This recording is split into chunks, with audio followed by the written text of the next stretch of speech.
ఇవును ఇలా కడుక్కొని శుభ్రంగా నానబెట్టుకోవాలి. ఈ స్టార్చ్ అంతా పోయినంత వరకు కడుక్కొని ఓవర్ నైట్ అంతా నానబెట్టుకోవాలి. కొంచెంసేపు ఉండిచ్చి నేను కడిగి నీళ్ళు ఉంచేసి పెడతాను.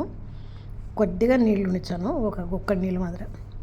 ఇప్పుడు మనం దానికి కావాల్సిన ఇలా ఉండాలి, నీళ్ళే ఉండకూడదు. మూత పెట్టినామంటే అయ్యే మాదిరి వస్తాయి. దానికి కావాల్సిన సన్నగా తరుక్కుని potato, coriander leaves, onion, ginger, కరివేపాకు లీవ్స్, గ్రీన్ చిల్లీ, అంతే, ఇంకేం లేదు. ఉపవాసం ఉన్నోళ్ళైతే ఇవన్నీ వేసుకోరు. ఆనియన్, జింజర్ వేసుకోరు. మనం నార్మల్గా తినేదానికి ఏం కాదు. దానికి కావాల్సిన కొద్దిగా జీలకర్ర వేసుకోవాలి. జీలకర్ర వేగిన తర్వాత మనం సన్నగా కట్ చేసుకున్న అల్లము, ఆనియన్, కర్రీ లీవ్స్,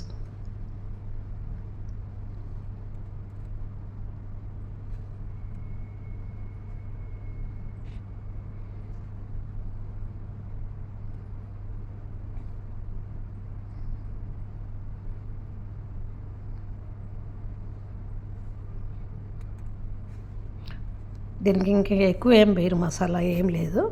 కొంచెం సాల్ట్, రుచికి తగినంత సాల్ట్, కొంచెం పసుపు పొడి, మనం పీనట్స్, శనగపప్పులు వేసుకోవచ్చు ఒక ముక్క దంచి, కానీ నేను లేవు కాబట్టి వేయలేదు, స్కిప్ చేసేసాను. కొద్దిగా నిమ్మరసం కూడా పిండుకుంటారు పైన కొంతమంది, కానీ నిమ్మరసం నేను వేయలేదు. అయితే టేస్ట్ బాగుంటుంది, చాలా బాగుంటుంది. మాదిరి బ్రేక్ఫాస్ట్ చేసుకునేదానికి ఎప్పుడన్నా ఇది ఉపవాసం అయినా చేసుకోవచ్చు, నార్మల్గా అయినా చేసుకోవచ్చు. టేస్ట్ చాలా బాగుంటుంది. గ్రీన్ చిల్లీ మీన్స్ పండు మిరపకాయలు, ఇవి థాయ్ చిల్లీ, చాలా స్పైసీగా ఉంటుంది.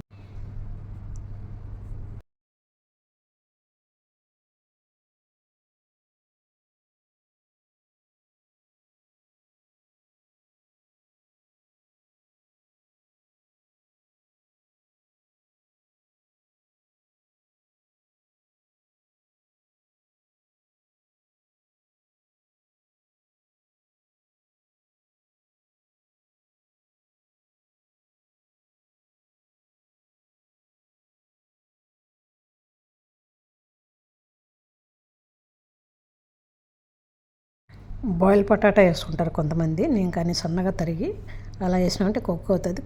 ఫ్రై అయినాయంటే బాగా టేస్ట్ బాగుంటుంది. ఇలా మనం ఒత్తినామంటే చూడండి మెత్తగా ఫ్రెష్ అయిపోతాయి. ఇలా ఉండాలి, పూలుగా ఉంటుంది చూడండి, విడివిడిగా సబ్బిము.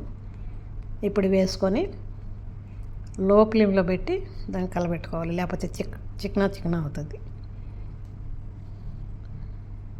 మనం టేస్ట్ చూసుకొని ఇంకొక కొద్దిగా సాల్ట్ యాడ్ చేసుకోవచ్చు, లేకపోతే లేదు. అంతే, సింపుల్ రెసిపీ, చాలా టేస్ట్ బాగుంటుంది. ఇలా మీరు కూడా ట్రై చేసి చూడండి, చాలా చాలా బాగుంటుంది.